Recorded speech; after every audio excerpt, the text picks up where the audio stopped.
Welcome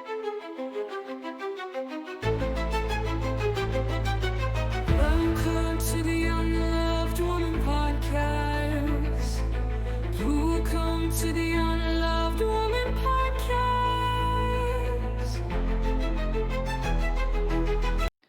Chapter 5, The Mulberry Tree. When I was about 7 years old, we moved back to Spearwood. The house we had sold had the sale fall through, so we returned for another couple of years. And Spearwood was like a stepping back into a world untouched by time, a place where my earliest memories of that supernatural lingered, like the angel that I'd once seen.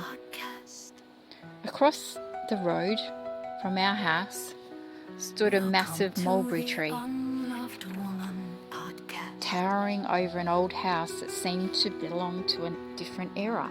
An elderly Italian woman lived there, and though her presence felt slightly mysterious, it was also comforting. Something about that place was a little witchy, but in a way it felt safe, like an old story you wanted to hear again and again. I would climb that huge mulberry tree every day after school with my friends. My best friend was a boy called Giuseppe. He was an Italian boy who lived nearby.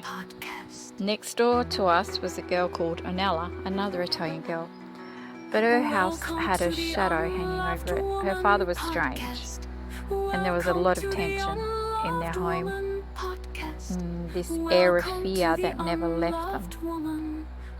One day, the elderly woman across the street died. The house was abandoned, still filled with all her belongings, frozen in time like a museum left open by mistake. Kids from the neighbourhood were quick to enter, scavenging through her things, taking bits of jewellery and trinkets. But I couldn't bring myself to take them. It didn't feel right. I wanted to remember her kindness, the quiet dignity she had shown. Stealing them from her felt like betraying her memory. Giuseppe, he was a true friend. I remember the day my bike had punctured tyre, and without a word he walked the whole entire way home with me, wheeling the bike alongside. The small act of kindness stuck with me. It was more like a gesture. It was the sort of a thing that etched itself into your soul, a reminder that not everything in life is overshadowed by fear or loneliness. This was the world I navigated, caught between moments of sweetness and darkness, between acts of kindness and hidden violence, between a supernatural presence that never left me and all the struggles of everyday life. And though and through it all, my mother was always there, her fragility masking the control she exerted over me, her daughter, her parentified child. When we moved to Mount Pleasant, it felt like we'd stepped into a new life.